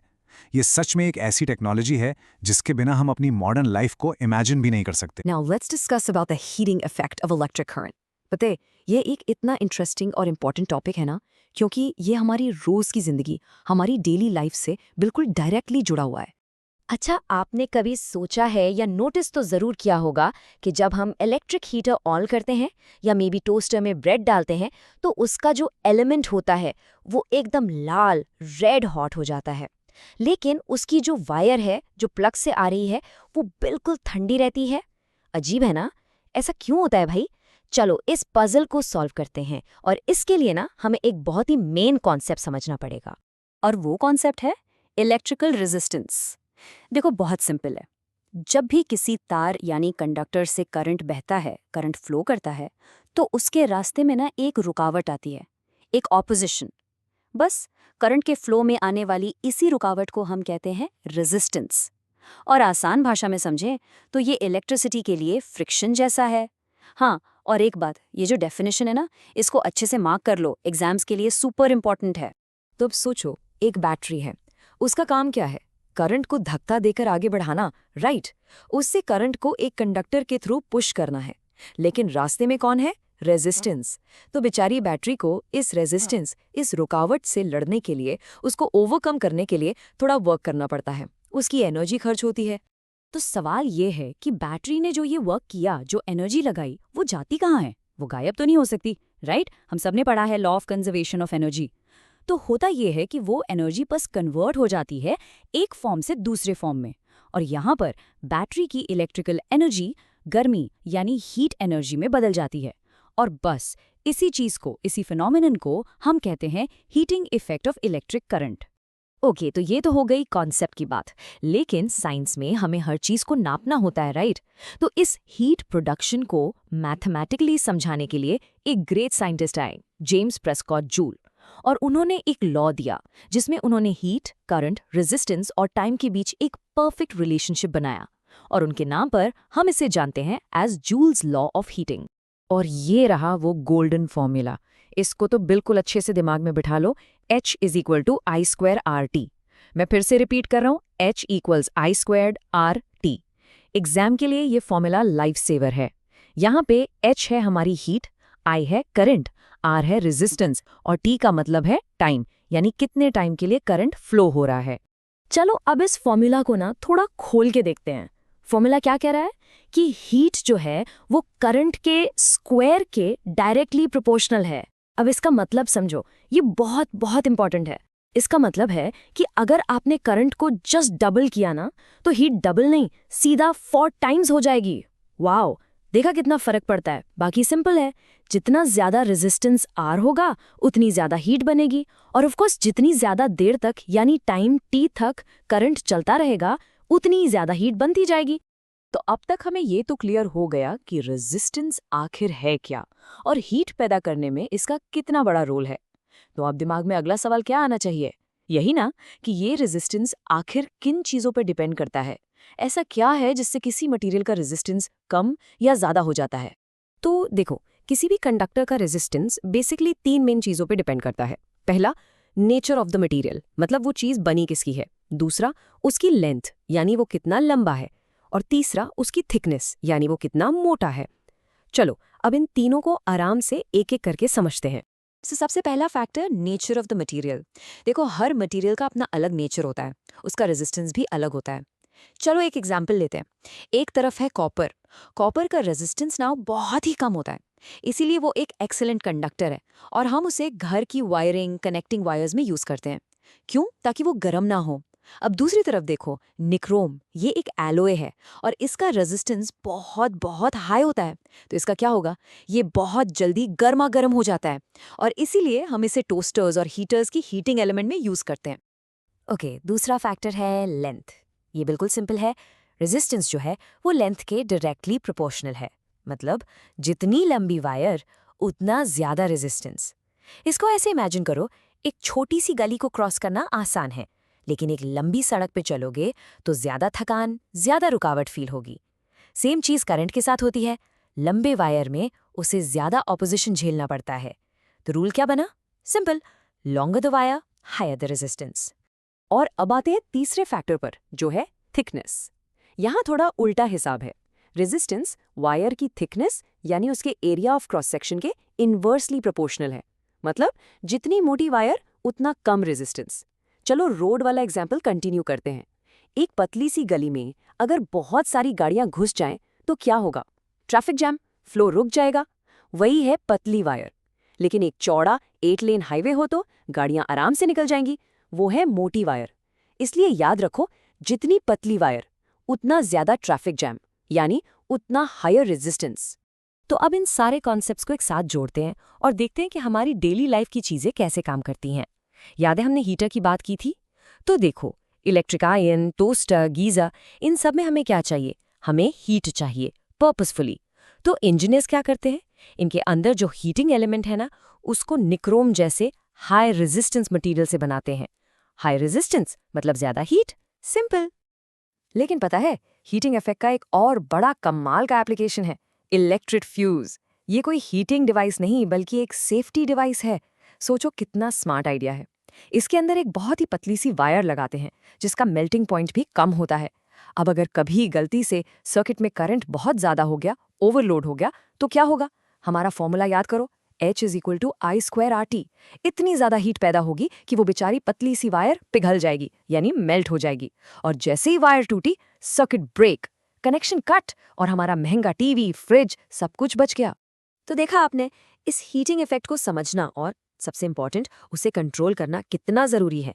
मतलब ये एक ही इफेक्ट है, लेकिन हम इसे अपने फायदे के लिए यूज करते हैं। जहां गर्मी चाहिए वहां हाई रेजिस्टेंस लगा दो, जहां गर्मी नहीं चाहिए जैसे कनेक्टिंग वायर्स में, वहां लो रेजिस्टेंस यूज करो। और यही स्मार्ट कंट्रोल है जो सारे इलेक्ट्रिकल और इलेक्ट्रॉनिक डिवाइसेस को सेफ भी बनाता है और एफिशिएंट भी। Now let's discuss about the heating effect of electric current. ये एक बहुत ही इंटरेस्टिंग टॉपिक है क्योंकि ये हमारी डेली लाइफ से डायरेक्टली जुड़ा हुआ है, और इसके साथ ही हम इलेक्ट्रिकल सेफ्टी के बारे में भी अच्छे से समझेंगे। अच्छा, आपने कभी सोचा है कि जब आप इलेक्ट्रिक हीटर या टोस्टर ऑन करते हैं तो उनके अंदर लगे वायर्स एकदम लाल होकर गर्म क्यों हो जाते हैं, जबकि वही वायर जो प्लग से आ रहा है वो बिल्कुल ठंडा रहता है? एक्चुअली हमारी आधी से ज़्यादा डेली अप्लायंसेज इसी प्रिंसिपल पे काम करती हैं कि जब उनसे इलेक्ट्रिसिटी पास होती है तो वो गर्म हो जाती है। तो इस फिनोमेना को हम ऑफिशियली कहते हैं the heating effect of electric current. ये जो डेफिनेशन आप स्क्रीन पे देख रहे हैं, ये एग्जाम्स के लिए बहुत इंपॉर्टेंट है। इसका सिंपल मतलब ये है कि जब भी किसी कंडक्टर मतलब किसी वायर से इलेक्ट्रिक करंट गुजरता है तो उसमें हीट पैदा होती है। ये इलेक्ट्रिसिटी का एक नेचुरल, एक फंडामेंटल इफेक्ट है। पर सवाल ये है कि आखिर ऐसा होता क्यों है? इसके पीछे का लॉजिक बहुत सिंपल सा है। देखिए, जब हम कहते हैं इलेक्ट्रिक करंट फ्लो हो रहा है तो इसका मतलब है कि इलेक्ट्रॉन्स मूव कर रहे हैं, और जब ये इलेक्ट्रॉन्स वायर के अंदर तेजी से मूव करते हैं तो वो कंडक्टर के एटम्स से टकराते हैं, यानी उनसे कोलाइड करते हैं। इन्हीं कोलिजन्स की वजह से इलेक्ट्रॉन्स अपनी एनर्जी एटम्स को ट्रांसफर कर देते हैं, जिससे एटम्स तेजी से वाइब्रेट करने लगते हैं, और यही वाइब्रेशन हमें हीट के फॉर्म में महसूस होती है। और यही हीटिंग इफेक्ट हमारे लिए बहुत ज़्यादा यूज़फुल है। हमारे घरों में यूज़ होने वाली इतनी सारी कॉमन अप्लायंसेस सब इसी प्रिंसिपल पर काम करती हैं, जैसे कि आपकी इलेक्ट्रिक आयन, टोस्टर, अवन, पानी गर्म करने वाला गीज़र, हेयर ड्रायर और यहाँ तक कि इमर्शन रॉड भी। इन सभी चीज़ों का मेन काम करंट से हीट प्रोड्यूस करना ही है। तो इन सारी अप्लायंसेस में एक चीज़ कॉमन है, इन सब के अंदर एक स्पेशल तरह का कॉइल ऑफ वायर होता है जो स्पेसिफिकली हीट प्रोड्यूस करने के लिए ही बनाया गया है। इस स्पेशल कॉइल को हम एक नाम देते हैं, हीटिंग एलिमेंट। यही वो हीरो कंपोनेंट है जो करंट पास होने पर गर्म हो जाता है। तो अब आते हैं अपने ओरिजिनल सवाल पर कि हीटिंग एलिमेंट वाला वायर गर्म क्यों होता है और प्लग वाला वायर ठंडा क्यों रहता है। सारा खेल रेजिस्टेंस का है। हीटिंग एलिमेंट, जो अक्सर निक्रोम जैसे मटेरियल से बनता है, उसका हाई रेजिस्टेंस होता है। रेजिस्टेंस का मतलब है करंट के रास्ते में रुकावट। जितनी ज्यादा रुकावट उतनी ज्यादा टक्कर और उतनी ही ज्यादा हीट, इसीलिए वो रेड हॉट हो जाता है। दूसरी तरफ जो कनेक्टिंग वायर है वो कॉपर का बना होता है जिसका लो रेजिस्टेंस होता है, मतलब करंट आराम से फ्लो करता है बिना ज्यादा टक्कर के, इसीलिए वो ठंडा रहता है। अभी तक तो हमने हीट के फायदे देखे, हमने इसे अपने काम के लिए यूज किया, लेकिन सोचिए अगर करंट एक सेफ लिमिट से बहुत बहुत ज्यादा हो जाए तो क्या होगा? तब यही हीट हमारे लिए एक खतरा बन सकती है। और यहां से शुरू होती है इलेक्ट्रिकल सेफ्टी की बात। अगर करंट जरूरत से ज्यादा हो जाए तो वायर्स में ओवरहीटिंग शुरू हो जाती है। इससे वायर्स पिघल सकती हैं, उनके ऊपर की प्लास्टिक की इंसुलेशन जल सकती है। और जब दो वायर्स की इंसुलेशन जल जाती है और वो आपस में टच हो जाते हैं, उसे कहते हैं शॉर्ट सर्किट। और इन सब का सबसे बुरा रिजल्ट हो सकता है फायर्स, यानी आग लगना। इस तरह के खतरों से हमें और हमारी अप्लायंसेस को बचाने के लिए सेफ्टी डिवाइसेस बनाए गए हैं। इनमें से सबसे बेसिक और पुराना डिवाइस है इलेक्ट्रिक फ्यूज। एक फ्यूज बेसिकली एक सेफ्टी डिवाइस है जिसके अंदर एक बहुत पतली सी वायर होती है, और ये वायर एक ऐसे खास मटेरियल से बनाई जाती है जिसका लो मेल्टिंग पॉइंट होता है। लो मेल्टिंग पॉइंट मतलब वो बहुत जल्दी पिघल जाती है। तो ये फ्यूज काम कैसे करता है? बहुत स्मार्ट तरीके से। देखिए, जब तक सर्किट में करंट नॉर्मल लेवल पर है, वो इस पतली सी वायर से आराम से पास होता रहता है। लेकिन जैसे ही किसी वजह से एक्सेस करंट फ्लो होता है, ये फ्यूज की वायर फौरन गर्म हो जाती है, और क्योंकि इसका मेल्टिंग पॉइंट लो है, ये पिघलकर टूट जाती है। वायर के टूटते ही सर्किट ब्रेक हो जाता है और करंट का फ्लो बंद हो जाता है। इस तरह फ्यूज खुद कुर्बान होकर आपकी कीमती अप्लायंस को बचा लेता है। लेकिन फ्यूजेस के साथ एक प्रॉब्लम थी। एक बार यूज होने के बाद उन्हें रिप्लेस करना पड़ता था। तो आजकल के मॉडर्न घरों में फ्यूजेस की जगह एक नया और बेहतर डिवाइस यूज होता है। इसे हम कहते हैं MCB, जिसका फुल फॉर्म है मिनिएचर सर्किट ब्रेकर। ये आपने अपने घर के मेन स्विच बोर्ड पर जरूर देखा होगा। तो ये MCB क्या भला है? Basically an MCB is an automatic switch. जब भी सर्किट में कोई प्रॉब्लम आती है, जैसे ओवरलोड, मतलब आपने एक ही प्लग से हाई पावर अप्लायंसेस चला दी, या फिर शॉर्ट सर्किट होता है, तो ये स्विच अचानक से ट्रिप्स कर जाता है, यानी अपने आप ऑफ हो जाता है। इससे करंट का फ्लो तुरंत रुक जाता है, और इसका सबसे बड़ा फायदा, इसे रिप्लेस नहीं करना पड़ता। बस नीचे गिराए हुए स्विच को वापस ऊपर उठा दो एंड इट्स रीसेट। चलिए, अब इन दोनों के बीच का डिफरेंस अच्छे से समझ लेते हैं। ये टेबल आपके एग्जाम्स के लिए बहुत इंपॉर्टेंट है। पहला पॉइंट, मैकेनिज्म। फ्यूज पिघलकर सर्किट तोड़ता है, जबकि MCB एक स्विच को ट्रिप करके। दूसरा, रीयूजेबिलिटी। फ्यूज एक बार यूज होने के बाद बेकार हो जाता है, उसे रिप्लेस करना पड़ता है, जबकि MCB को आप रीसेट करके बार बार यूज कर सकते हैं। तीसरा, सेंसिटिविटी। MCB ज़्यादा सेंसिटिव होते हैं और प्रॉब्लम को जल्दी डिटेक्ट करके रिएक्ट करते हैं। और आखिर में सेफ्टी। MCB ज़्यादा सेफ हैं क्योंकि इसमें आपको वायर हैंडल नहीं करना पड़ता। तो इन सब से हमें ये समझ आता है कि हीटिंग इफेक्ट ऑफ करंट जहां एक तरफ हमारे लिए इतना यूजफुल है, वहीं दूसरी तरफ अगर कंट्रोल ना किया जाए तो उतना ही डेंजरस भी हो सकता है। इसीलिए इलेक्ट्रिकल सेफ्टी डिवाइसेस जैसे कि फ्यूज और MCB हमारे घरों के लिए एब्सोल्युटली क्रूशल हैं। ये न सिर्फ हमारी महंगी अप्लायंसेस को बचाते हैं, बल्कि सबसे इंपॉर्टेंट, ये हमें और हमारे घरों को आग जैसे बड़े खतरों से प्रोटेक्ट करते हैं। नाउ लेट्स डिस्कस अबाउट उस पावर सोर्स के बारे में जो हमारे सारे मॉडर्न डिवाइसेस को चलाता है। सोच के देखो, हर चीज में पावर लगती है, राइट? आज हम उस जर्नी पर चलेंगे जहां से इलेक्ट्रिसिटी का पहला सोर्स मिला, एक ऐसा सोर्स जो कंटिन्यूअस करंट दे सकता था, द वोल्टेक सेल। देखो, हम रोजमर्रा की लाइफ में टीवी रिमोट, स्मार्टफोन या बैटरी वाले टॉयज यूज करते हैं, है ना? ये सब चीजें एक छोटी सी बैटरी से ही तो चलती हैं। लेकिन कभी सोचा है कि ऐसी पहले बैटरी जो लगातार यानी कि कंटिन्यूअस करंट दे सकती थी, उसकी शुरुआत आखिर हुई कहाँ से? तो चलिए इसके पीछे की कहानी जानते हैं। तो उस अमेजिंग डिवाइस का नाम है द वोल्टाइक सेल। बेसिकली ये एक ऐसा डिवाइस है जो केमिकल रिएक्शंस का यूज करके इलेक्ट्रिसिटी जनरेट करता है। और सबसे इंपॉर्टेंट, सबसे क्रूशियल पॉइंट ये है कि it was the first source of continuous current. ये क्या करता है? ये केमिकल एनर्जी को इलेक्ट्रिकल एनर्जी में कन्वर्ट करता है। एक बात का ध्यान रखना, एग्जाम के लिए ये डेफिनेशन वर्ड टू वर्ड याद करना बहुत इंपॉर्टेंट है, फुल मार्क्स मिलेंगे। अच्छा, अब देखते हैं कि एक सिंपल वोल्टाइक सेल के मेन कंपोनेंट्स क्या होते हैं। बेसिकली 3 चीजें हैं। एक है जिंक प्लेट जिसे हम कहते हैं एनोड, दूसरी है कॉपर प्लेट जिसे कहते हैं कैथोड, और ये दोनों प्लेट्स एक लिक्विड में डूबी हुई हैं जिसे हम डाइल्यूट सल्फ्यूरिक एसिड या टेक्निकली इलेक्ट्रोलाइट कहते हैं। तो सबसे पहले चलो बात करते हैं जिंक प्लेट की। इसे हम एनोड भी कहते हैं, और याद रखना ये सेल का नेगेटिव टर्मिनल होता है। सबसे जरूरी बात जो समझने वाली है वो ये है कि पूरा का पूरा केमिकल रिएक्शन यहीं से शुरू होता है। ऐसा क्यों? क्योंकि जिंक प्लेट ही इलेक्ट्रॉन्स को रिलीज करना स्टार्ट करती है। ओके, अब आते हैं हम दूसरी प्लेट पर, जो कि है कॉपर की प्लेट। इसे कहते हैं कैथोड, और ये है सेल का पॉजिटिव टर्मिनल। तो जो इलेक्ट्रॉन्स जिंक प्लेट से निकले थे वो अपनी पूरी जर्नी यहाँ यानी इस कॉपर प्लेट पर आकर ही कंप्लीट करते हैं। अब इन दोनों प्लेट्स के बीच में जो लिक्विड है उसे क्या कहते हैं? वो है इलेक्ट्रोलाइट। और इस पर्टिकुलर केस में हम यूज कर रहे हैं डाइल्यूट सल्फ्यूरिक एसिड। इलेक्ट्रोलाइट का काम क्या है? ये बेसिकली एक मीडियम प्रोवाइड करता है, एक रास्ता देता है जिससे केमिकल रिएक्शन आगे बढ़ पाता है और आयंस का फ्लो पॉसिबल होता है। समझो, इसके बिना सेल काम ही नहीं कर सकता। It's that important. तो अब आते हैं मेन सवाल पर, ये सेल आखिर काम कैसे करता है? प्रोसेस बहुत सिंपल है, स्टेप बाय स्टेप समझते हैं। सबसे पहले जैसे ही हम प्लेट्स को एसिड में डिप करते हैं, एक केमिकल रिएक्शन स्टार्ट हो जाता है। इस रिएक्शन की वजह से इलेक्ट्रॉन्स जिंक प्लेट से रिलीज होते हैं और फिर वो एक एक्सटर्नल वायर के थ्रू ट्रैवल करके कॉपर प्लेट तक पहुंचते हैं। और बस इलेक्ट्रॉन्स का यही कंटिन्यूअस फ्लो एक इलेक्ट्रिक करंट क्रिएट कर देता है। लेकिन एक सेकेंड, ये इलेक्ट्रॉन्स आखिर फ्लो करते ही क्यों हैं? अपने आप तो नहीं चलते, राइट? इसके पीछे का रीजन है एक कॉन्सेप्ट जिसे कहते हैं पोटेंशियल डिफरेंस, जिसे हम आम भाषा में वोल्टेज भी कहते हैं। सोचो, एक तरह का पुश है, एक धक्का है। एक सिंपल एग्जांपल से समझो, जैसे पानी हमेशा हायर लेवल से लोअर लेवल की तरफ बहता है, बिल्कुल वैसे ही इलेक्ट्रॉन्स भी हायर पोटेंशियल से लोअर पोटेंशियल की तरफ फ्लो करते हैं, और ये पुश उन्हें इसी पोटेंशियल डिफरेंस से मिलता है।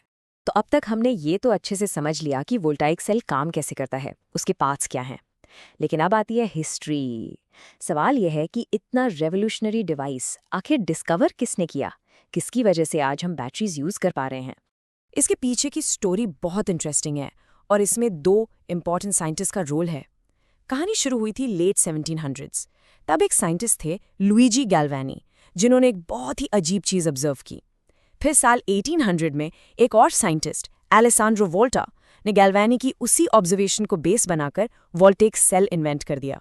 देखो कैसे एक डिस्कवरी दूसरी को जन्म देती है। तो हुआ ये कि एक दिन लुइजी गैल्वानी एक फ्रॉग पर कोई एक्सपेरिमेंट कर रहे थे। उन्होंने गलती से देखा कि जब वो फ्रॉग की लेग को 2 अलग-अलग मेटल से टच करते हैं तो लेग अचानक से ट्विच करती है, मतलब फड़कती है। उन्हें लगा कि वाओ, ये इलेक्ट्रिसिटी तो इस फ्रॉग के अंदर से ही आ रही है, और उन्होंने इस फिनोमेनन को एनिमल इलेक्ट्रिसिटी का नाम दे दिया। ये एक कॉमन मिस्टेक है जहां स्टूडेंट्स अक्सर कंफ्यूज हो जाते हैं कि गैल्वानी ने क्या सोचा था। और फिर पिक्चर में आते हैं एलेसैंड्रो वोल्टा। उन्होंने कहा, वेट अ मिनट, शायद गैल्वानी गलत सोच रहे हैं। उन्होंने गैल्वानी की थ्योरी को चैलेंज किया। देखो, जहां गैल्वानी कहते थे कि ये एनिमल इलेक्ट्रिसिटी है जो फ्रॉग के मसल से निकल रही है, वहीं वोल्टा ने प्रूव किया कि नहीं, ये केमिकल इलेक्ट्रिसिटी है। उनके अकॉर्डिंग इलेक्ट्रिसिटी 2 अलग-अलग मेटल्स और एक मॉइस्ट कंडक्टर जैसे फ्रॉग की लेग के बीच में हो रहे केमिकल रिएक्शन से पैदा हो रही थी।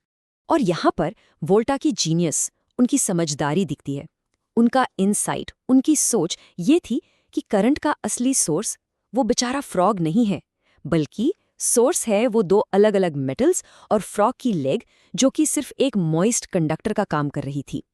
उन्होंने बिल्कुल A to Z सही पहचाना कि इलेक्ट्रिसिटी का सोर्स केमिकल है, बायोलॉजिकल बिल्कुल नहीं। लेकिन साइंस में सिर्फ बोलने से काम नहीं चलता, प्रूफ करना पड़ता है। तो अपनी थ्योरी को प्रूफ करने के लिए वोल्टा ने साल 1800 में एक डिवाइस बनाया जिसे हम वोल्टाइक पाइल कहते हैं। ये बेसिकली जिंक और कॉपर की डिस्क्स का एक स्टैक था, एक के ऊपर एक, जिनके बीच में उन्होंने नमक के पानी में भीगा हुआ कार्डबोर्ड रखा। और यही थी दुनिया की पहली ट्रू बैटरी। इसने फाइनली प्रूव कर दिया कि कंटिन्यूअस करंट केमिकल रिएक्शन से बनाया जा सकता है। It was a game changer, और उनके इस अमेजिंग कॉन्ट्रीब्यूशन के सम्मान में पोटेंशियल डिफरेंस की यूनिट को उन्हीं के नाम पर वोल्ट रखा गया। Now let's discuss about understanding battery cells, primary and secondary. हम सब अपनी डेली लाइफ में टीवी रिमोट और स्मार्टफोन दोनों ही यूज करते हैं, है ना? तो आपने कभी सोचा है कि रिमोट में जो सेल डालता है वो कुछ टाइम बाद खत्म हो जाता है और हम उसे सिंपली फेंक देते हैं। लेकिन स्मार्टफोन की बैटरी को तो हम रोज चार्ज करके बार बार यूज करते हैं। तो भाई ऐसा क्यों होता है? इन दोनों के पावर सोर्स में आखिर क्या डिफरेंस है? चलिए इसी पजल को आज सॉल्व करते हैं। तो सबसे पहले बात करते हैं ड्राई सेल की, जिसे हम प्राइमरी सेल भी कहते हैं। ये डेफिनेशन आप मार्क कर लीजिए, एग्जाम के लिए बहुत इंपॉर्टेंट है और इसको बिल्कुल ऐसे ही लिखना है। A dry cell is a common type of electrochemical cell used in portable devices which generates electricity from a non-reversible chemical reaction and इसीलिए cannot be recharged, मतलब इसे आप दोबारा चार्ज नहीं कर सकते। अब चलिए इसके अंदर झांक कर देखते हैं कि इसमें होता क्या है। जैसा आप इस डायग्राम में देख सकते हैं, जो बाहर की बॉडी है वो है जिंक केसिंग और ये नेगेटिव टर्मिनल की तरह काम करती है। और बिल्कुल सेंटर में जो आपको ये रॉड दिख रही है वो है कार्बन रॉड, जो पॉजिटिव टर्मिनल का काम करती है। इस स्लाइड में देखिए हर कंपोनेंट का रोल क्लियरली बताया गया है। जिंक केसिंग जो नेगेटिव टर्मिनल है, कार्बन रॉड जो पॉजिटिव टर्मिनल है, और इनके बीच में जो मेन चीज़ है वो है अमोनियम क्लोराइड पेस्ट। पता है, इसी पेस्ट की वजह से इस सेल को ड्राई सेल कहते हैं, क्योंकि इसमें वेट एसिड की जगह ये मॉइस्ट पेस्ट यूज होता है, जो इसे पोर्टेबल और स्पिल प्रूफ बना देता है। तो ये प्राइमरी सेल्स हम यूज कहाँ करते हैं? अरे ये तो हमारी डेली लाइफ में हर जगह हैं, जैसे कि टॉर्चेस में, दीवार पर लगी वॉल क्लॉक्स में, हमारे टीवी रिमोट्स में और बच्चों के टॉयज में। इन सब डिवाइसेस में यही सिंगल यूज सेल्स इस्तेमाल होते हैं। तो इसका सबसे इंपॉर्टेंट पॉइंट ये है कि इन सेल्स का केमिकल रिएक्शन सिर्फ एक ही डायरेक्शन में चलता है। इसमें रिवर्स गियर नहीं होता। एक बार जब सारे केमिकल्स यूज हो जाते हैं तो सेल डेड हो जाता है। सिंपल। इसे आप ऐसे समझ सकते हैं जैसे परमानेंट मार्कर से कुछ लिख दिया तो आप उसे मिटा नहीं सकते, बस हो गया। ये रिएक्शन नॉन रिवर्सिबल होता है। तो फिर इस प्रॉब्लम का सल्यूशन क्या है? क्या हम हमेशा सेल्स फेंकते रहेंगे? नहीं, इसका सल्यूशन है rechargeable batteries.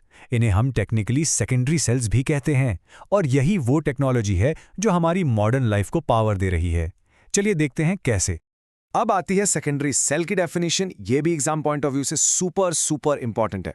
A secondary cell is an electrochemical cell where the chemical reaction is reversible, और इस रिवर्सिबल वर्ड की वजह से ही it allows it to be used, recharged and reused multiple times. इनका पूरा सीक्रेट इन 2 शब्दों में है, रिवर्सिबल केमिकल रिएक्शन। इसका मतलब रिएक्शन आगे भी जा सकता है और पीछे भी आ सकता है, बिल्कुल वैसे ही जैसे आप पेंसिल से लिखकर इरेजर से मिटा सकते हैं और फिर से लिख सकते हैं। इन बैटरीज को हम डिस्चार्ज करके यूज करते हैं और फिर इलेक्ट्रिसिटी से वापस चार्ज कर लेते हैं। तो अब इन दोनों को आमने सामने रखकर कंपेयर करते हैं। ये टेबल एग्जाम में डिफरेंसेस वाले क्वेश्चन के लिए परफेक्ट है। पॉइंट नंबर 1, प्राइमरी सेल का केमिकल रिएक्शन नॉन रिवर्सिबल है, जबकि सेकेंडरी सेल का रिवर्सिबल है। Point number 2, primary cell single use only होता है, जबकि सेकेंडरी सेल को मल्टीपल टाइम्स रीयूज कर सकते हैं। और एग्जाम्पल तो आप जानते ही हैं, टॉर्च बैटरी एक प्राइमरी सेल है और फोन बैटरी एक सेकेंडरी सेल है। तो ये रिचार्ज साइकिल आखिर काम कैसे करता है? बहुत सिंपल है। जब आप अपना फोन यूज कर रहे होते हैं, वीडियो देख रहे होते हैं, तब डिस्चार्जिंग हो रहा होता है। इस प्रोसेस में सेल के अंदर की केमिकल एनर्जी इलेक्ट्रिकल एनर्जी में कन्वर्ट होकर आपके डिवाइस को पावर देती है। फिर जब बैटरी लो हो जाती है और आप चार्जर लगाते हैं, उस प्रोसेस को चार्जिंग कहते हैं। इसमें हम बाहर से इलेक्ट्रिकल एनर्जी देकर उस केमिकल रिएक्शन को रिवर्स कर देते हैं और सेल वापस रिस्टोर हो जाता है। और इनकी कॉमन एग्जाम्पल्स क्या हैं? ये सिर्फ छोटे डिवाइसेस में ही नहीं होते।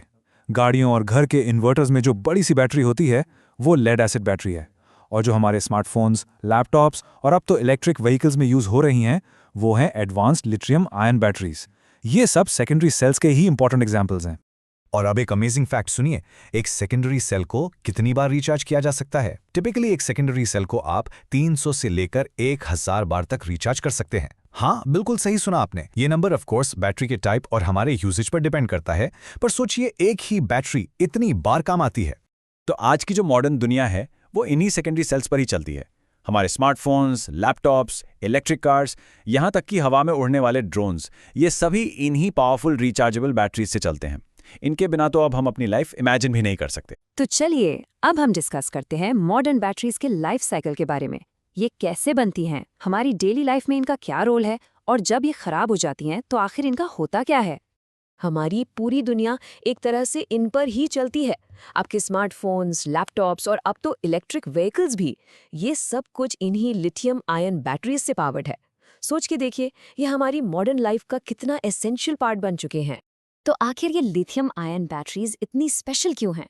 देखिए, इसका रीज़न है इनकी हाई एनर्जी डेंसिटी।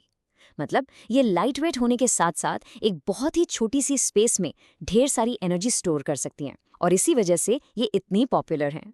लेकिन कभी सोचा है, जब इन बैटरीज की लाइफ पूरी हो जाती है, जब ये डाई कर जाती हैं, तब इनका क्या होता है? हम इन्हें कहाँ फेंक देते हैं? और यहीं पर एक बहुत बड़ा छिपा हुआ खतरा है। हमें लगता है कि डेड बैटरी मतलब वो पूरी तरह से खाली हो चुकी है, लेकिन सच तो ये है कि इनके अंदर अभी भी बहुत ही हार्मफुल और टॉक्सिक केमिकल्स मौजूद होते हैं। तो आखिर इन बैटरीज के अंदर होता क्या है? जैसा आप स्क्रीन पर देख सकते हैं, इनमें लीड, कैडमियम और मर्क्यूरी जैसे एक्सट्रीमली टॉक्सिक हैवी मेटल्स पाए जाते हैं। ये मेटल्स हमारे एनवायरनमेंट और हमारी हेल्थ के लिए बहुत ही ज़्यादा डेंजरस हो सकते हैं। और यही है सबसे बड़ी प्रॉब्लम। जब हम इन बैटरीज का इम्प्रॉपर डिस्पोजल करते हैं, मतलब उन्हें यूं ही रेगुलर ट्रैश में फेंक देते हैं, तो इनके अंदर के टॉक्सिक केमिकल्स लीक होकर सीधे सॉइल में मिल जाते हैं और धीरे धीरे ये केमिकल्स ज़मीन के नीचे जाकर ग्राउंड वाटर तक पहुंच जाते हैं और उससे भी पॉइजनस बना देते हैं, जिससे सीरियस पोल्यूशन फैलता है। लेकिन जैसा कहते हैं, हर प्रॉब्लम का एक सल्यूशन ज़रूर होता है, और इस केस में साइंटिस्ट दिन रात ऐसी बैटरी टेक्नोलॉजी डेवलप करने में लगे हैं जो हमारे फ्यूचर के लिए बेहतर और कहीं ज़्यादा सेफ हो। और ये है हमारा फ्यूचर, सॉलिड स्टेट बैटरी। ये एक नेक्स्ट जनरेशन बैटरी है। इसकी खास बात यह है कि इसमें करंट बैटरीज की तरह जलने वाला लिक्विड इलेक्ट्रोलाइट नहीं होता। उसकी जगह ये एक सॉलिड मटेरियल को एज एन इलेक्ट्रोलाइट यूज करती है, जिससे ये आग लगने के खतरे से पूरी तरह सेफ रहती है। इस टेबल से आपको इनका डिफरेंस बिल्कुल साफ समझ आ जाएगा। देखिए, करंट लिथियम आयन बैटरीज में फ्लेमेबल लिक्विड इलेक्ट्रोलाइट होता है, जिससे हमेशा फायर रिस्क बना रहता है। लेकिन सॉलिड स्टेट बैटरीज में नॉन फ्लेमेबल सॉलिड इलेक्ट्रोलाइट होता है, इसीलिए ये मच सेफर है। सिर्फ इतना ही नहीं, इनमें पोटेंशियली फास्टर चार्जिंग की कैपेसिटी भी हो सकती है। लेकिन जब तक ये अमेजिंग टेक्नोलॉजी हमारे पास आती है, तब तक हम अपनी यूज्ड यानी पुरानी हो चुकी बैटरीज का क्या कर सकते हैं? हम अभी राइट नाउ क्या एक्शन ले सकते हैं? इसका सिंपल सा आंसर है रीसाइक्लिंग। रीसाइक्लिंग एक ऐसा प्रोसेस है जो पुरानी, बेकार हो चुकी बैटरीज को एक नया जीवन, एक न्यू बिगिनिंग देता है और उन्हें कचरा बनने से रोकता है।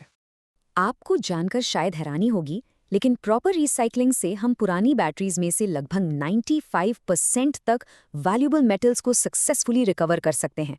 ये एक बहुत बहुत बड़ा नंबर है। इस रिसाइकलिंग प्रोसेस से कोबाल्ट, निकल और लिथियम जैसे एक्सट्रीमली वैल्यूएबल और कीमती मेटल्स को बाहर निकाला जाता है। इन रिकवर्ड मेटल्स को फिर से नई बैटरीज या दूसरे ज़रूरी प्रोडक्ट्स बनाने के लिए यूज़ किया जा सकता है। तो ये रिसाइकलिंग प्रोसेस काम कैसे करता है? इसके बहुत सिंपल स्टेप्स हैं। सबसे पहले यूज्ड बैटरीज को डेजिग्नेटेड कलेक्शन पॉइंट्स पर कलेक्ट किया जाता है। फिर उनके अंदर के टॉक्सिक कंपोनेंट्स को वैल्यूएबल मेटल्स से आराम से सेफली सेपरेट किया जाता है और आखिर में इन वैल्यूएबल मेटल्स को रीयूज के लिए रिकवर कर लिया जाता है। ऐसे सभी डिस्कार्डेड इलेक्ट्रॉनिक आइटम्स को, जिसमें बैटरीज भी शामिल हैं, हम एक स्पेशल नाम से जानते हैं, ई वेस्ट यानी इलेक्ट्रॉनिक वेस्ट। एग्जाम के पॉइंट ऑफ व्यू से ये डेफिनेशन इंपॉर्टेंट है। और सबसे ज़रूरी बात, ई वेस्ट को कभी भी रेगुलर हाउस होल्ड वेस्ट के साथ मिक्स नहीं करना चाहिए। और इस पूरे प्रोसेस में आपका यानी हर एक स्टूडेंट का रोल सबसे क्रूशल है। आप एनवायरनमेंट के एक स्टुअर्ड यानी एक रक्षक की तरह है और आपके छोटे छोटे एक्शंस मिलकर एक बहुत बड़ा बदलाव ला सकते हैं। इसलिए ये एक सिंपल सा रूल हमेशा याद रखें, बैटरीज को कभी भी घर के रेगुलर डस्टबिन में ना फेंकें। उन्हें हमेशा एक डेजिग्नेटेड ई वेस्ट रिसाइकलिंग सेंटर पर ही दें, जहां उनका सेफ और प्रॉपर डिस्पोजल हो सके।